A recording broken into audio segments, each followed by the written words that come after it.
Hello, hello. I know it's been a while, but the past few months have been quite a whirlwind. And even though it has been a while, I think it will be well worth the wait.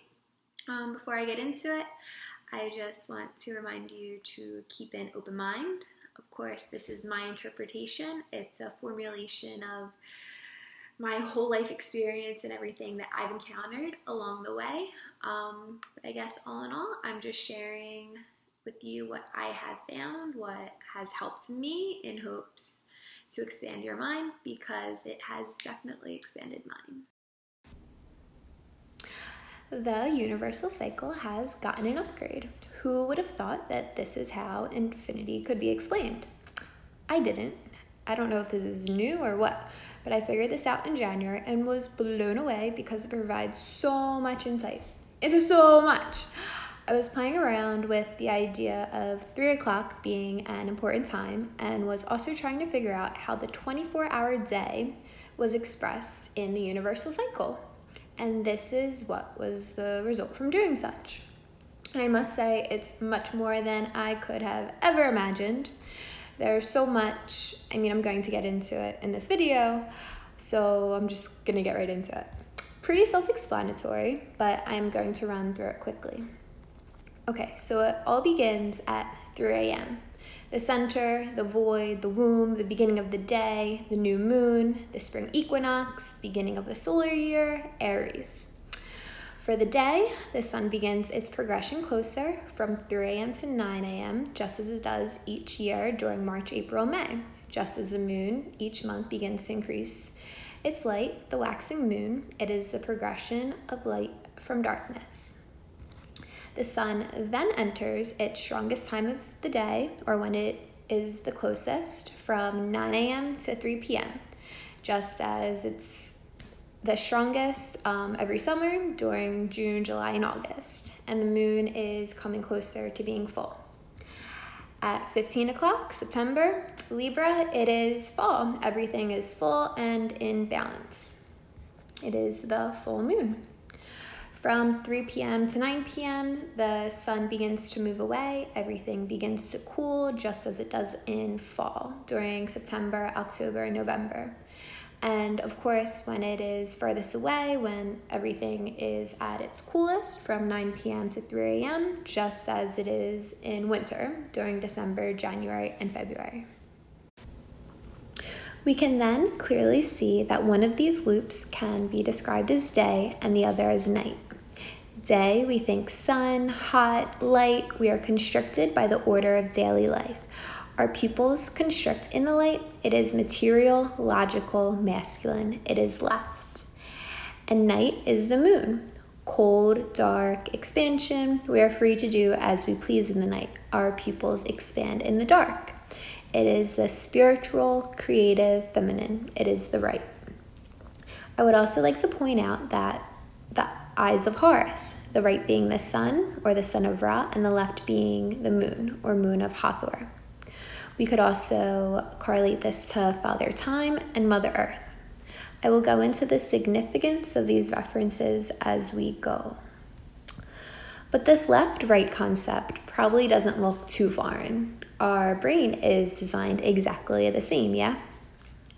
Well, I suppose I haven't mentioned this, but the premise of this video is a journey of discovering the significance of the 3 o'clock time. So I was curious as to what then connected the two opposing sides of the brain, hoping it would provide some insight. The two hemispheres of the brain are connected by a large nerve tract of white matter called the corpus callosum. Its placement correlates with its function. It integrates and transfers information from both hemispheres to process motor, sensory, and high-level cognitive signals. We can then look at the eye of Horus, which corresponds to aspects of the brain. Each part correlates to a sense, and the corpus callosum correlates to thought, which beautifully alludes to the notion that our world is tied together by thought. All is thought, all is of the mind. This human experience only exists by the union of the masculine and the feminine. It is the Vesica Piscis, the seed of creation. The world and the manifestation as humans is the Vesica Piscis, the fish. Our bodies are the portals through which the non-physical can manifest itself into a physical reality. We just haven't been aware of it. The Pythagorean measure of the fish is 265 to 153. 2 plus 6 plus 5 equals 13. 1 plus 3 equals 4. On either side, of course, equals 8, signifying the balance of Libra in September and fall when all is full. It is the balance or equilibrium that one needs to attain between the masculine and the feminine to be its own fish. And 153, which is beautifully the 3 o'clock time within the Vesica Piscis, and 1 plus 5 plus 3 equals 9, the feminine, the I, or the 1, so we could also look at it as 4 plus 1 plus 4 equals 9. It is the womb, the void, the whole. To be nothing, but also everything, just like the new moon and the full moon. This world is nothing, but we give it meaning via our thoughts. Our thoughts are the key. With this knowledge, it is important to then take responsibility for our experiences here. When flipping the figure 8 upwards and inserting the zodiac, a better illustration and understanding can be gained from what I tried to depict in my first video, man in the image of the cosmic egg. But now I can add new thoughts and more clarity. So the beginning does not start at the top, but the center, the whole, the void, the womb, the new moon. We begin to gain our individualized light through Taurus and Gemini, reaching Cancer, the moon, the gate of physical conception, where we decide to incarnate in order to begin building our soul. So at first, our frequency is not very strong, so souls are more like observers, experiencing life in the 3D, but not aware or in control of much. This is what a lot of the world is currently comprised of. Most are enamored or hypnotized by the facade being put on by the elite, and the soul's frequencies are not evolving or getting stronger, but are stuck in a loop, continuously recycling back to the moon. This is because they do not have the capacity to recognize that there is more to the world than meets the eye. They cannot think for themselves, they only know what they are told, and what they are told is when you die, go towards the light, return for karmic reasons, yada yada, all nonsense. It is a dangerous cycle that has consumed this world, but it is now time for this precarious cycle to end. What needs to happen, or what is the normal cycle, is that eventually a soul reaches a point in an incarnation, let's say this correlates to Libra, when they realize the lies and deception and decide to move away from the false light and move towards the darkness, or the underworld, which of course is not hell, but help. Unlike the crab, they learn to let go of previous thoughts, notions, or ideas. Thus, it is interesting to note the Cancer ribbon, yeah? I totally feel as though this is why people get cancer. It's your body's red light telling you that you are not advancing or not going to advance in this lifetime if you don't change the destructive path you are on.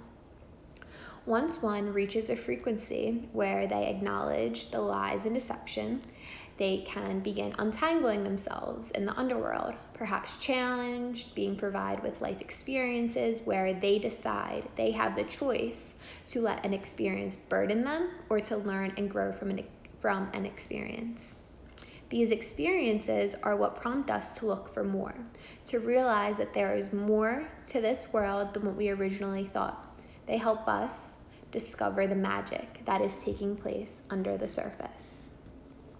Eventually, a frequency is reached where one is done unlearning everything they thought they knew, and they reach Capricorn, the house of spiritual conception. The double doors, one looking into the past and the other into the future. This is when one decides to let go of limitations, all thoughts and baggage that is keeping you in the 3D paradigm. Whatever that means for you, it is different for everyone. But from there, one begins their spiritual journey upward. At this point, we decide to prepare our bodies for ascension. Aquarius having to do with cleansing and purification, and Pisces, the boundary or mark of attainment where there is nowhere further to go other than up, out, I don't know. So, in regards to the world, are we in the Piscean age, going into the Aquarian age? Honestly, I don't know for sure, but I am going to suggest the Arian age. Yes, I know, but hear me out. I think Earth is the Vesica Piscis and is always experiencing some form of balance via Libra and death and rebirth regarding Aries. It is nothing, but our thoughts allow it to be everything via the balance of the masculine and the feminine. However, Earth cycles through the energies of the zodiac and they affect this world accordingly. So I think Gaia left the Piscean age and its opposing sign Virgo and entered the Arian/Libra age August 21st, 2017, and will leave the Arian age April 8th, 2024. So right now, the energy is so intense because not only do we always feel the energies of Aries and Libra, but we are now experiencing them 1,000-fold. Before I continue, I think it is important to note that although this is Gaia's timeline, we all experience time differently and are also on our own timeline. So depending on where you are on your journey, you will experience this time differently than others. But of course, your experience is perfect for you. But as a whole, Gaia is no longer supporting the 3D paradigm, hence why we see it falling apart. And it is beginning to support a new world. I suppose we can call it the 5D. So this is a big time for many people. For those meant to move on with Gaia, they are entering the underworld. They are beginning to realize that there is more going on beyond the illusion of the matrix. And it is also an intense time for those who are ready to move on to the 5th density. And of course, there are an abundance of people in between. Everyone is progressing at their perfect pace. But yes, I am suggesting that we experience these ages on a smaller scale than maybe previously thought. I know there are many other things that could be factored in, but based on looking at solely this and keeping it as simple as possible, these are my thoughts. If we go back to the last time we would have experienced the Arian Age, which would be in the 30s, it was the era of the Great Depression, the Dust Bowl, and World War II.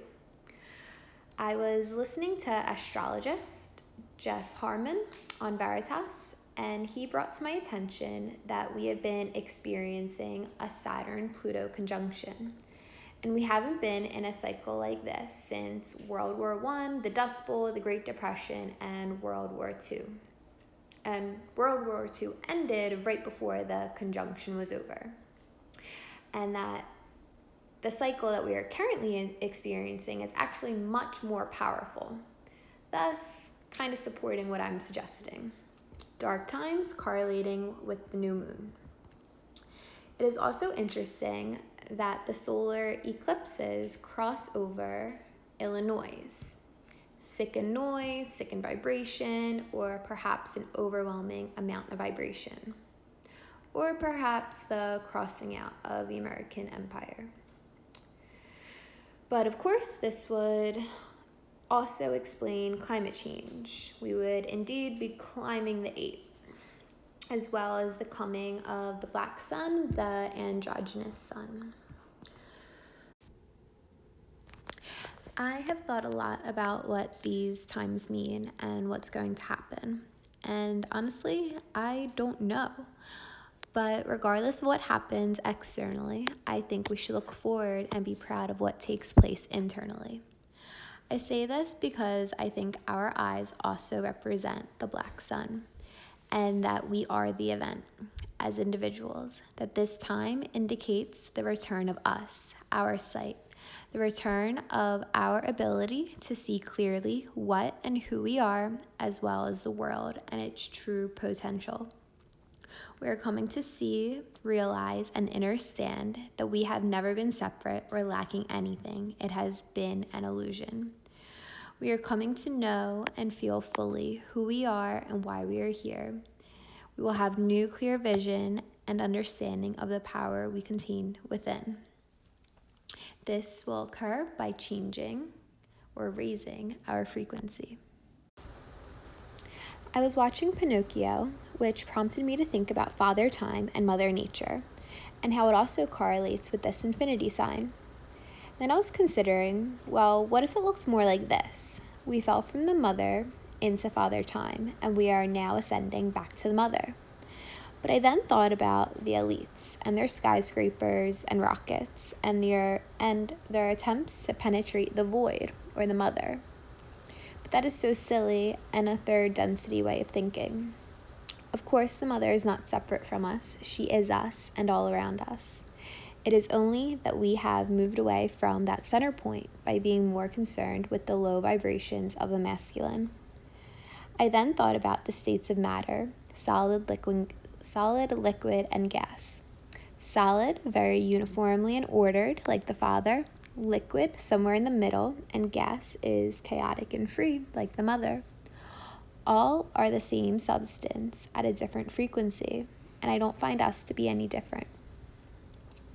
I don't think it is a place we want to go, but a vibration. I find this could also correlate to climate change and the fact that things are heating up, as well as the importance of being hydrated, which will be clear later. Everything is constantly going through this universal cycle. All is a progression. On a small scale, we play this game daily. At night when we sleep, our soul leaps to a higher density. But we forget about that aspect of us as we return to the denseness of our bodies. And on a bigger scale, you can think of it as always being a part of the whole and all-knowing, but getting bored, so making this game to lose yourself, to forget your true essence, so in time you can untangle from everything you thought you were to realize you are whole.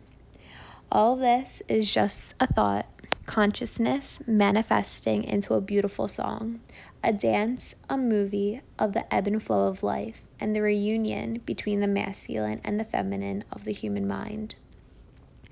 I could leave it at that, but I am shamelessly admitting that there is something so fun about being fancy, by being a part of this dance, by giving meaning to something that could be nothing. So, although it is very apparent that we are experiencing a time of death and rebirth, I think it is important to understand what exactly has been dead and what we are rejuvenating. I had discussed in my last video the thymus. To recap, the thymus is the gland above the heart. It functions as a training and development space for hematopoietic stem cells into T cells. T cells are important white blood cells that regulate the immune system. They control and shape immune response. They are essential in maintaining health. The thymus functions fully during childhood and maybe pre-adolescence, and then begins to involute. It shrinks and becomes replaced by fat. Thus, the reason by the time humans reach old age, they are not as capable of fighting illness. Thymic involution is linked with immunosenescence, also known as the reason why humans degenerate and die. As a society, this has been accepted and deemed normal, which is completely absurd. The word thymus is derived from thumos, which means the central natural passions of one's soul. It is the heart, the seat of the soul. In my last video, I found this interesting and a direct correlation to what happens to humans in the 3D paradigm. As children, we are passionate and full of life and dreams, and as we age, that power, presence, and imagination begins to fade. Instead of focusing on what we love or being ourselves, we lose track of who we are and conform instead.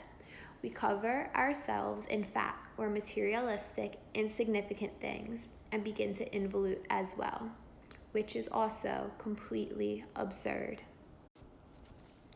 I was reading Manly P. Hall's Man, the Grand Symbol of the Mysteries, and he had brought to my attention that the word thumos, the lower mind in Greek metaphysics, is derived from Urine, which means to sacrifice.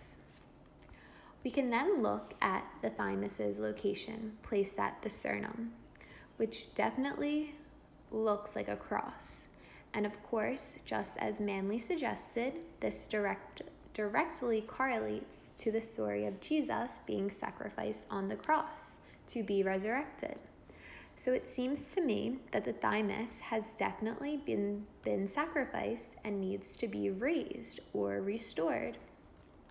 The thymus, of course, correlates with the heart and the heart chakra in regards to all of this talk about restoring the heart or having a heart opening. Shout out to Flat Earth Paradise, who is consistently making videos in regards to returning to the heart center. I would say that it is the return of the thymus that all of this is alluding to. Oh, but we can also look at the heart chakra being green, or the green grass, with the blue chakra or blue sky above. So I am going to suggest that during this time we are not only restoring the thymus, the heart within each of us, but also restoring the earth, the heart of the macrocosm to its function, which is the development of light workers. Yes, the thymus is to the body as the earth is to the macrocosm. The earth is a facility to develop light workers for the universe.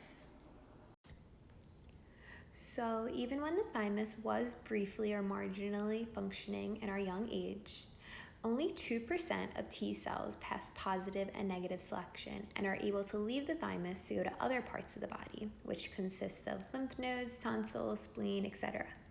The other 98% of T cells die via apoptosis, almost as if this gland has been hijacked, which I find also directly correlates to the world. To further elaborate, positive selection is the first test T cells endure. It is to see if the T cell has the ability to recognize that it is a part of the body. Negative selection is the next test to see if the T cell doesn't bind to a self-peptide. Essentially, that it is a part of something bigger, but that it doesn't want to attack or attach to self. If it doesn't pass positive selection, it dies. And if it passes positive selection but doesn't pass negative selection, it also dies.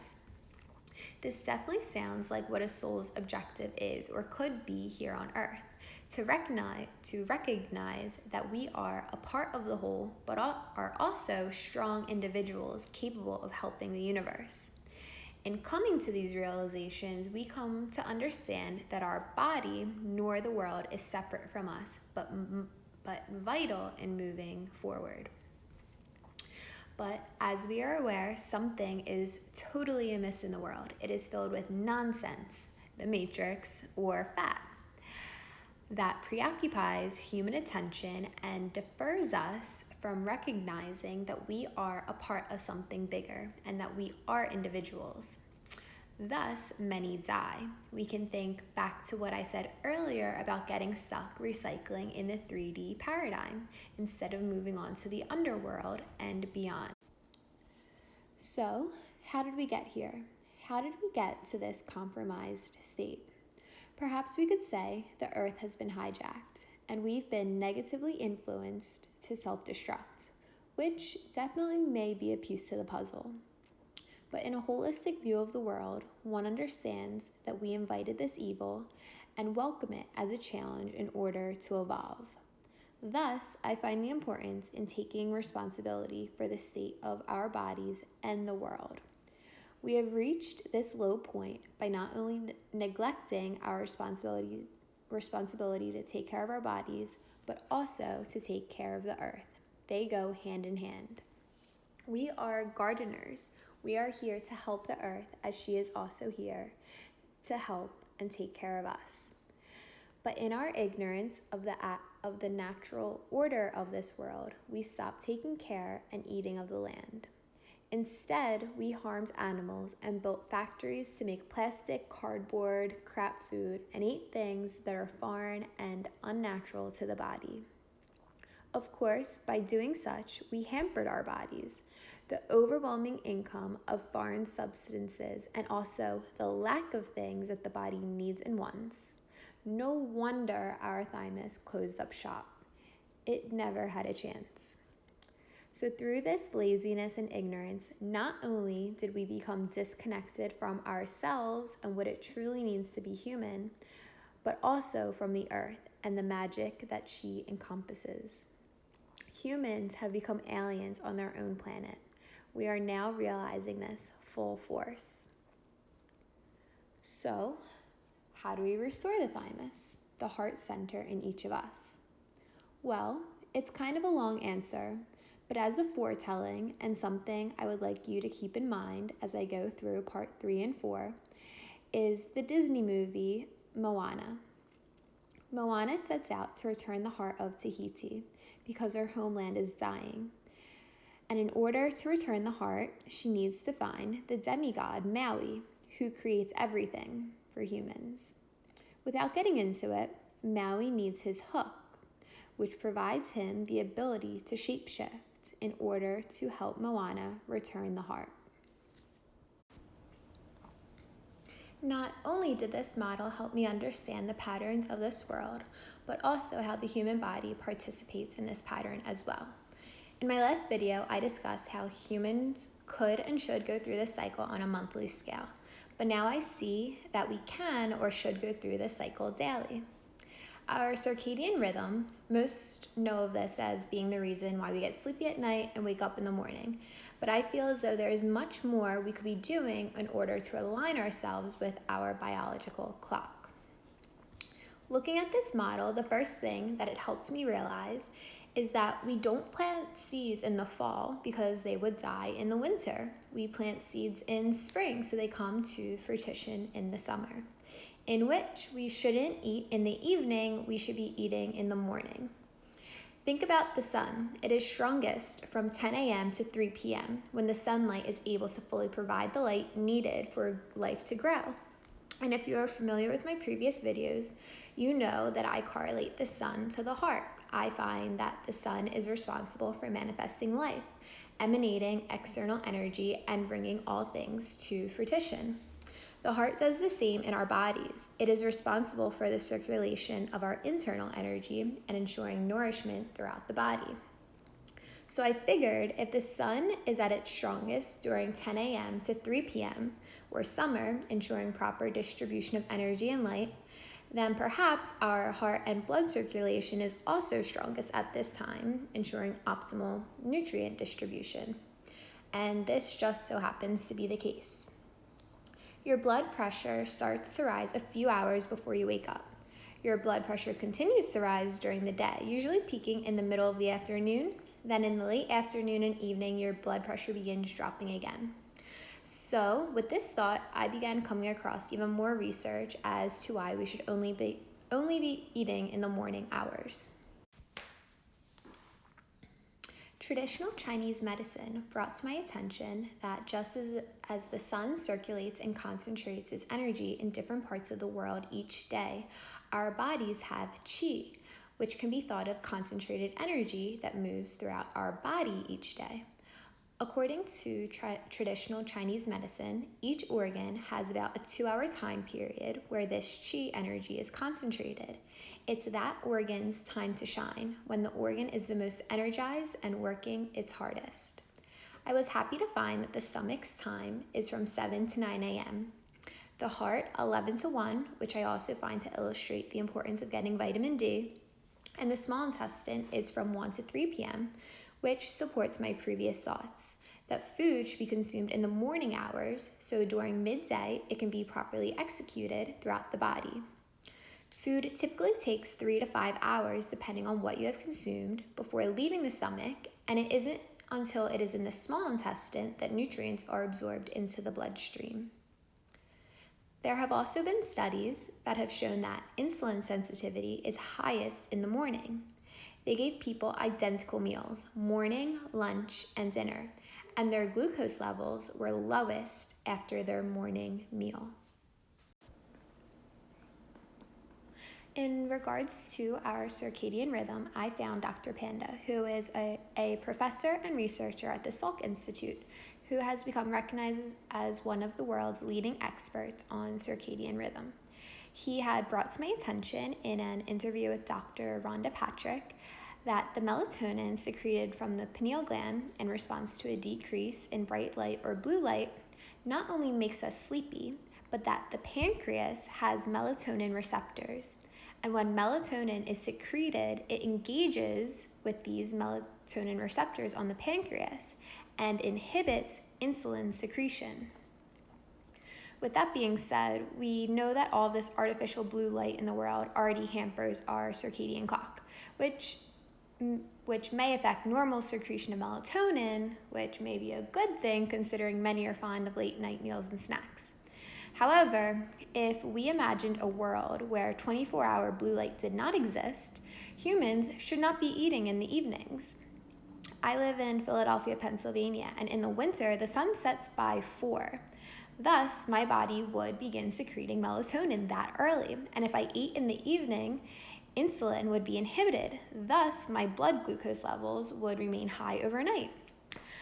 So, as lovely as these romantic late night dinners and movie dates may be, it seems that your body feels otherwise. So it seems apparent to me that the body is most prepared, acts, and ready to ingest, metabolize food in the morning hours, in which my thought is that we should be working with the body instead of against it.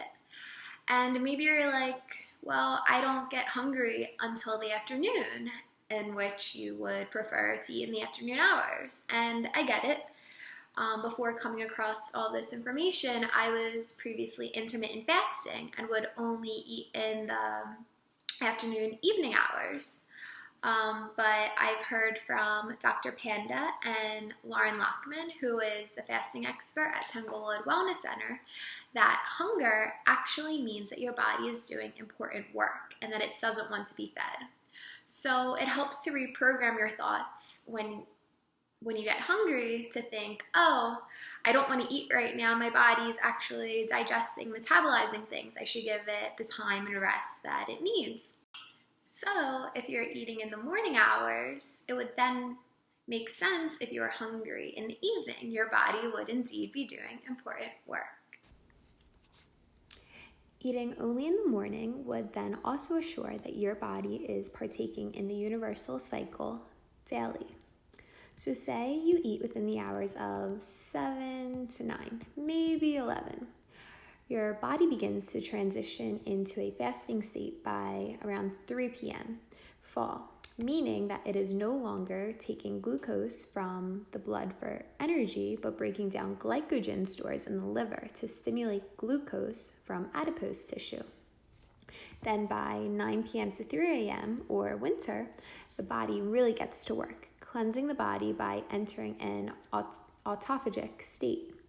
The body begins the degradation of damaged or dead cells. Then in springtime or dawn, the body would take the damaged cells and turn them into molecules that can be used to build new cells, or perhaps will even generate new stem cells. Apparently, there are no viable tests that can be done to determine when we go into an autophagic state, but this does correlate to what happens in spring, yeah? The world goes from lifeless into bloom.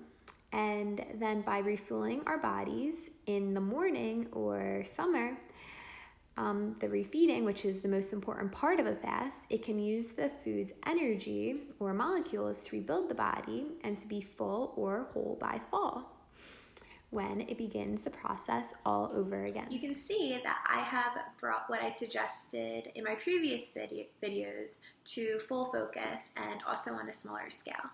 That's not to say that I am discrediting what I previously suggested, because fasting for long periods of time is super beneficial and healthy for the body, especially if you are ill or injured.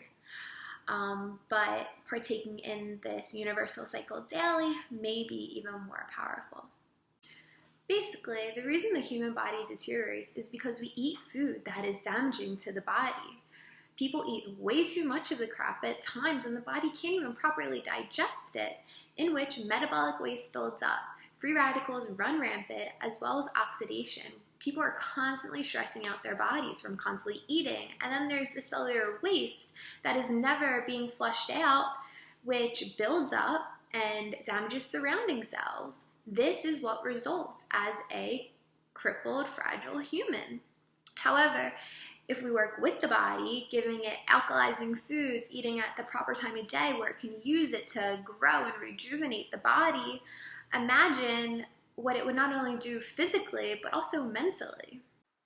You can also think about it in the sense that if all of these aspects of the world are taking place in this cycle, and your body is not, so you have all of these parts around you moving in the same pattern, and your body isn't moving with them at all, essentially, you're being hypnotized. Our GI tract is our sixth sense. It has over 100 million neurons, brain cells. So if the GI tract is constantly stimulated by food, being exhausted from the metabolic process, it hampers and distorts all other stimulation and thought as well. Your hormones, the masculine and feminine of you, are out of balance, in which you are easily deceived and not functioning properly or fully. Your hormones are your strings, and you have the capability to take control of them. And of course, I would also like to think of it as when we help ourselves, we help Gaia. These human vessels, our consciousness as humans, are as much of an aspect of Gaia as a tree. We are not separate, so when we heal and help ourselves, we are also helping the greater good of the all. So as I said earlier, the thymus of this universe, Earth, has been out of order and replaced by fat, or the matrix. So we could then pose the question, well, what are we? Who are we? How are we here? Well, we are the rising light, the messengers. We have returned to restore and heal the world. So, what is this rising light in respect to our bodies? I was still intrigued by this 3 o'clock time, the Vesica Piscis, originally thinking it had something to do with the gallbladder. However, traditional Chinese medicine brought to my attention that the hours of 15 to 17 o'clock is the bladder's time to shine. This was an oh my god moment. If you are familiar with my previous videos, you know that I found importance in the gallbladder when learning that the Vesica means bladder, which is still essential, but for a different reason that I will get to later. But yeah, I totally disregarded our plain old bladder, figuring that it was nothing but waste, and shied away from those who spoke highly of urine therapy. But I suppose I needed to guide myself to it to actually take a look. I also discussed phosphorus in my last video, suggesting that this element is the light bringer. I find that it is the element that allows our light to inhabit these bodies. And it all began to click. Why do we say, I need to go pee? Perhaps it came from the term piss, but maybe it is suggesting that it is phosphorus, considering that P is the letter of the element. The bladder is full in fall at 3 p.m. or 15 o'clock. 15 is the element number of phosphorus. Phosphorus 15 connects the three, the mind, body, and spirit. Our urine, you are in ether. It is the light within. Horus, the light that restores order and protection. We can also link this back to Horus's eyes, the left being the sun and the right being the moon.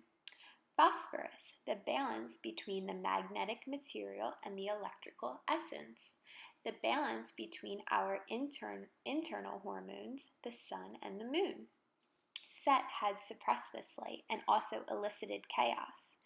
You may have heard that Set ripped out Horus's moon eye, signifying the chaos that we have forsaken on our bodies and lack of healing we have allowed them.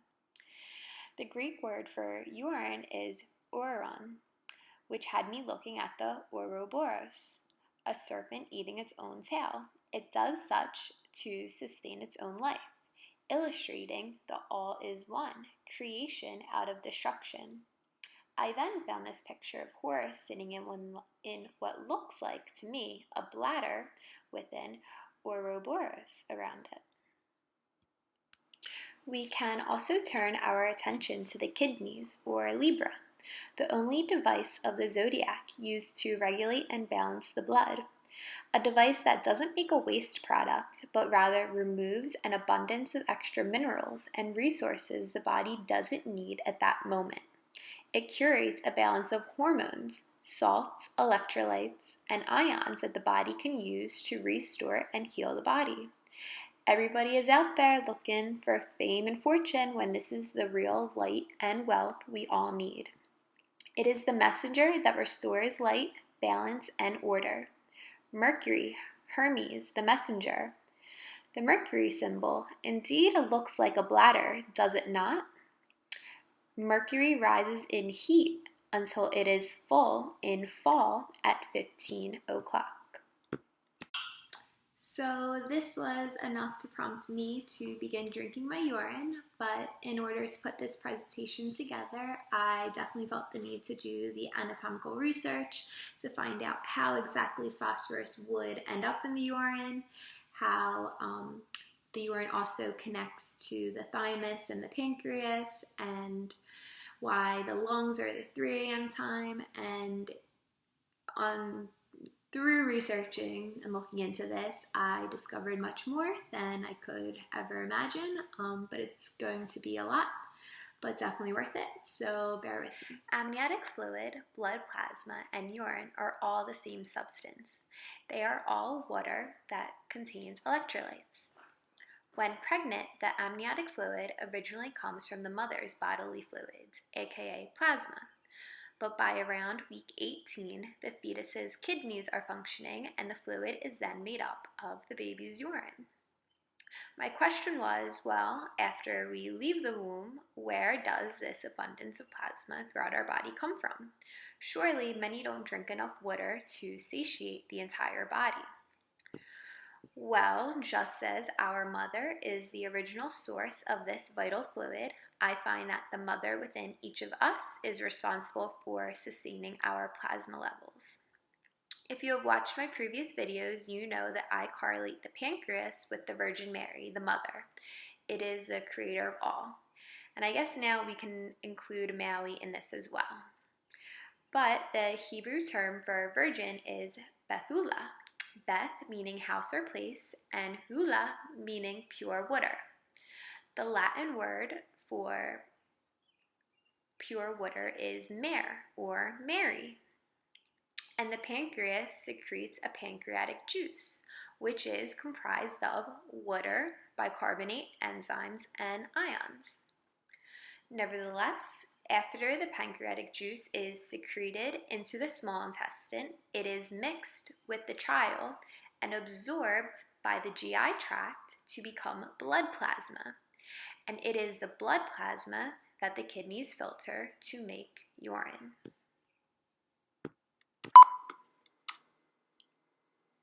But then we can pose the question, well, where does the water of the pancreatic juice come from? Well, that would be the lungs. Honestly, I tried to find scientific evidence for this conclusion, but mainstream science does not want you to know that you make your own water. Thus, there is not anything that directly says that your body is a water-making machine. But I can point out that this is why the 3 humans of the Zodiac are Gemini the lungs, Virgo the pancreas, and Aquarius the saline solution or blood plasma. And only humans would use a device, Libra the scales, the kidneys. all having to do with the formation of our perfect pure water. This is also why the lungs constitute the 3 a.m. time of traditional Chinese medicine. It is signifying the beginning of nothing or the beginning of everything, the formation of what would seem to be nothing into something. The magic of being a human and our ability to transmute nothing into something. We see this time and time again. If you are still grossed out by the idea of drinking your urine, it is probably because you are eating food that disagrees with your body. You may recall from my last video, I suggested that the union at the ampulla of Vater of the bile acids from the gallbladder and the pancreatic juice from the acinar and duct cells signified the caduceus, something that could be used to heal or to harm the body, dependent on the kind of food these substances were being secreted to digest. Well, I continue to hold this to be true, just now with more clarity. Every time we eat, chyme is secreted from the stomach into the small intestine, and the pancreatic juice containing water, bicarbonate, enzymes, ions, electrolytes, and bile acids are secreted from the pancreas into the small intestine. This juice alkalizes the acidity of the stomach acid and also flushes in enzymes to begin breaking down the nutrients in order to be absorbed. This pancreatic juice is the perfect alkalinity to cancel out the acidity of the stomach. However, it is not prepared or apt to alkalize the acidity of the food ingested. Thus, when acidic or processed foods interacts with the small intestine, it is not only seen as a foreign and unwanted substance that the body attacks because it doesn't recognize, but it also increases hydrogen ions in the bloodstream, disrupting homeostasis. Your body is very capable of maintaining homeostasis, but it is quite a stressor on the body, for it uses its own resources and minerals to restore the average pH. These resources and minerals are called buffers and are typically found in plasma proteins, hemoglobin, phosphates, bicarbonate ions, and carbonic acid. Although these buffers help maintain blood pH, the waste or excess hydrogen ions is not immediately eliminated from the body, but may take hours to days to be filtered and excreted by the kidneys. So that we can think about someone who is constantly consuming acidic food or drinks. Like, let's say a normal day, breakfast, they have a coffee, cream, sugar, maybe a bagel with cream cheese, or maybe one of those yogurt parfaits with the crap sugary fruit, or eggs and bacon. All those things are very acidic. And then for lunch, they proceed to have maybe a sandwich, or let's say Panera, like a meat sandwich with like a side of mac and cheese, or maybe like a really salty soup. And then for dinner, they have a steak and, I don't know, maybe a side salad, but does it really matter? A glass of wine or beer. Like, I don't even think people realize how acidic everything that they're consuming is and how much detriment they're doing to the bodies. And day after day, it's just loading up. And like I just said, it takes days for the kidneys to excrete these hydrogen ions. So all these hydrogen ions are building up on top of a metabolic and cellular waste, inhibiting oxygen distribution, in which the body is not functioning properly or fully. With that being said, yes, if you are consuming foods that are metabolically acidic, I would say that urine would be a waste product that needs to be discarded from the body. At this point, it is important to look at what you are putting into your body as a medicine, because that is how the body is meant to use it. Although most think that once they chew and swallow and are satisfied for an hour, that the food's journey is over and on to the next meal. That is far from the truth. The body takes hours to process that one meal, and those food molecules circulate throughout the entire body via the blood plasma. Whether it is healing or harming the body, that is up to you. Your urine is literally a taste of your own medicine. When I introduced the significance of the bladder, I used Mercury the messenger and Lucifer the light bearer interchangeably. And I was hooked on this for a while, uncertain whether they were the same or had different roles. So, of course, I will share my thoughts. The two primary acid-base buffer systems of the blood plasma used by the kidneys are the bicarbonate and phosphate buffer. I find that bicarbonate correlates to Mercury, the messenger, god of trade, merchandise, and health, and phosphate correlates to Lucifer, the light bearer, and Venus, the morning star. Okay, when your blood is very alkalized, meaning hydrogen ion levels are low, to maintain homeostasis, we need more hydrogen ions. So the kidneys add hydrogen ions to the blood by excreting bicarbonate in the urine. When the H or the 8 is low, we need to bring it up, which I find correlates with the rising of Mercury in the heat. And of course, Mercury is the god of merchandise and trade, which correlates to bicarbonate's role, allowing the trade of molecules throughout the body. It is also interesting that Mercury rules Gemini and Virgo. And if you remember from earlier, the connection I made between Virgo receiving its water from the lungs, Gemini, and perhaps also its bicarbonate. So then we can look at the phosphate buffer system. When the blood is acidic, when there are too many hydrogen ions, the kidneys want to lower the hydrogen ion level by excreting them into the urine, which adds bicarbonate into the plasma. However, hydrogen ions can't just float into the urine like bicarbonate. They need a buffer. This buffer is phosphorus. Phosphate is the predominant urinary buffer to excrete the excess hydrogen ions into the urine. So hydrogen levels, or the H, is too high and needs to be brought down via phosphorus or Lucifer. Lucifer, of course, correlates to Venus, the first star to rise in the evening and the last to set in the morning. Venus rules Libra and Taurus. So you can see in totality the balance of Libra, or the kidneys, of the 8 or the H, through the bladder with bicarbonate or Mercury and phosphate or Venus.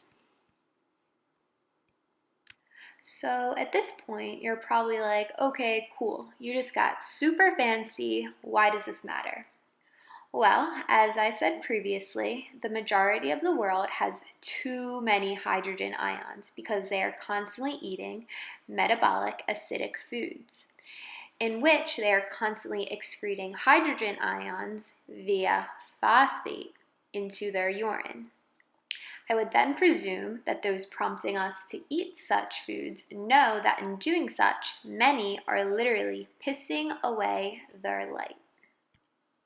If you think about it, this also correlates to the seasons. Well, if you experience the 4 seasons and eat naturally with the seasons. Bicarbonate would be high in the spring and summer from eating the alkalizing fruits and vegetables available. And I would say hydrogen ions would be high in the fall, winter from perhaps eating meat. But if sticking to the idea that we should eat of the earth, a majority of nuts are acidic forming. Corn is acidic forming, which is a fall food, as well as pomegranates are a very common winter fruit and are seen throughout ancient scriptures and art. There's the story of Persephone, who was swept to the underworld by Hades and had to stay with him for 6 months of the year because she ate a pomegranate while she was there. With all that being said, I don't find it good that majority of the world is pissing away their light. But of course, that is the experience they decided to have here, in which it is what it is. But if eating naturally whole foods of the land, I wouldn't say that one buffer is better than the other, especially if you are drinking your urine, in which it will be put back into the body anyway. Your food and urine should be seen and used as your daily medicine.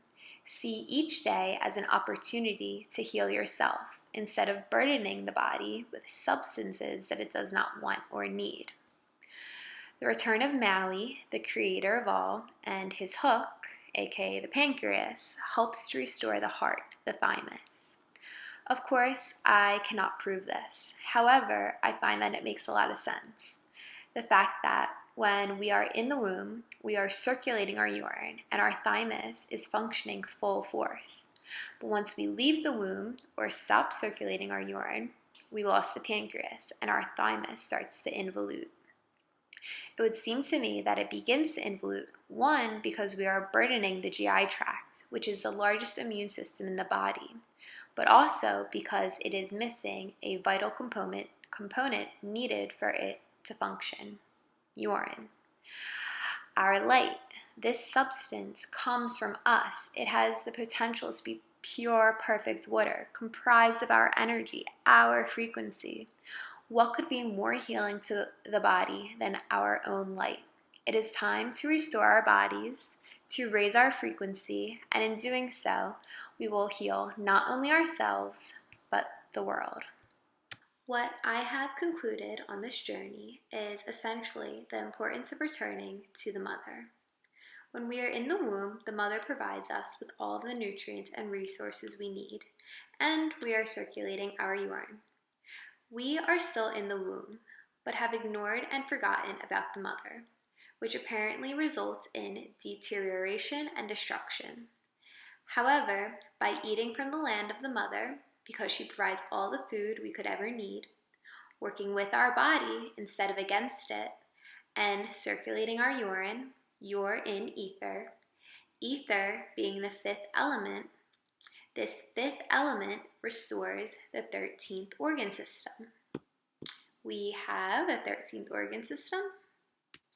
Yes, the endocannabinoid system. The endocannabinoid system is the largest neurotransmission system in the body, responsible for intracellular communication. It is involved in mood, pain, appetite, metabolism, memory, sleep, bone development, immune function, and the list goes on. There are receptors on the CNS, PNS, and even on the skin. It is an essential signaling network and orchestrates communication and connectedness throughout the entire body. You could call it the orchestrator of homeostasis. It is said that the ECS is an adaptogenic system and a key to homeostasis in order to attain the state of bodily bliss and well-being. Yes, I am saying that your urine, the one substance that is a result of the kidneys, the balancing device, restores this lost homeostatic system. If you're like, how have I never heard of this? It is because, if you haven't noticed, attaining actual real bliss has not been the priority. It's as if we came here in an attempt to see how much harm we could elicit on the body. But if you have heard of this system, it is probably because you are aware THC and CBD are used as keys to unlock these endocannabinoid receptors. Hence the reason why we can get high. Most would like to think that our body has these receptors primarily because phytocannabinoids or cannabis exists, and that such resources should be used for our well-being. And perhaps that is the case, but I find it important and more likely that the reason our body has these receptors is because our own bodies produce keys that unlock these receptors. They are called endocannabinoids. The most common is anandamide, ananda from the Sanskrit word bliss, and the other is 2-AG. The only reason that I found the endocannabinoid system is because I was looking into bile. And I'm not going to get into too scientific at the moment, but I found that bile is a key player in the formation of endocannabinoids. This was pretty awesome. I was happy to find that there was something significant about the bile and the gallbladder. So before I get into it, I would like to preface this by saying that looking into this system is quite challenging because it was only discovered in 1992, and when it is discussed, it is endorsed by how THC and CBD has a role in its function. And of course, I think this is our natural state, and our endocannabinoids should be the primary keys for these locks. But I will share some interesting points that I have concluded thus far. Anandamide and 2-AG are made from fat-like molecules within cell membranes. They are synthesized on demand. This means that they get made and used exactly when they're needed, rather than packaged and stored for later use, like many other biological molecules. Typically, a neuron functions by sending a signal from a presynaptic neuron to a postsynaptic neuron. What endocannabinoids do is that when a signal is intense or overactive, they send endocannabinoids from the postsynaptic neuron to the presynaptic neuron in a retrograde motion, causing a relaxed response. So the symbolism in this is beautiful and made me think about what I suggested earlier and how we moved away from the mother into father time, which I find correlates to the normal stress neuron response from the presynaptic neuron to the postsynaptic neuron. But we are now leaving the father to return to the mother, which causes a relaxed response. Beautiful, yeah?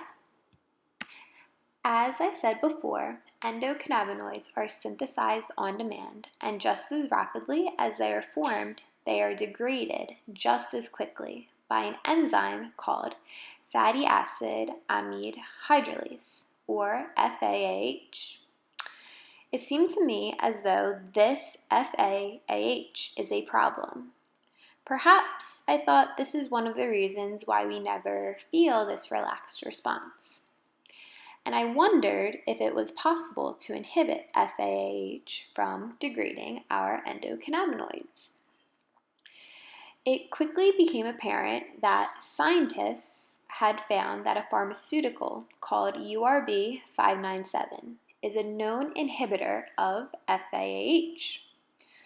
So then I was like, what is this URB597? And found that it is comprised of carbonic acid, which is a derivative of urea. How beautiful is that? Urea, the substance that is deemed a waste product, is capable of inhibiting the one enzyme keeping our bodies from maintaining a relaxed state. I will discuss more about this system and my experience with it in part 2. But before I wrap this up, I want to prompt you to think about the legalization of weed and how CBD has become a very popular product. Who is pushing this? Why are they pushing this? Is it because they actually want you to be healed and relaxed? Or is it because they are disrupting the natural function of your endocannabinoid system? The ECS is a very intelligent system left to its own devices. It is very tightly controlled and designed not to be overactivated. So when it is overactivated with THC and CBD, it downregulates, meaning that there will be less endocannabinoids and endocannabinoid receptors. So although you may feel at peace and relaxed while getting high, the orchestrator of true homeostasis is confused and not able to bring about true harmony throughout the entire body. I know that was a lot, and no, I am not a scientist or a doctor, but how many of those in the white coats are actually interested in restoring full function of the body naturally? All I'm trying to do is share information that I have concluded and perhaps to entice you to work with your body. Our bodies or our mind are the key to this entire experience, human and spiritual, and I think it's time that we stop ignoring this basic fact. Perhaps before, health and maintenance were not as important, but it is very apparent that tides are changing. The energy of the world is changing, in which I think the most important thing that you can do to help yourself in this evolution process is to take care of this precious vehicle. In doing so, you will be able to think clearly. And as I have pointed out, this entire experience is thought. It is all of the mind. It is all consciousness. So you can see how this is all connected. If your body is out of whack and not functioning properly, how would you expect your mind to function properly? A balanced and relaxed vehicle is key in better understanding and moving forward in this experience. It is time to take responsibility for ourselves, our thoughts, and the world that we have created, because we are in control of it all, whether we want to believe it or not.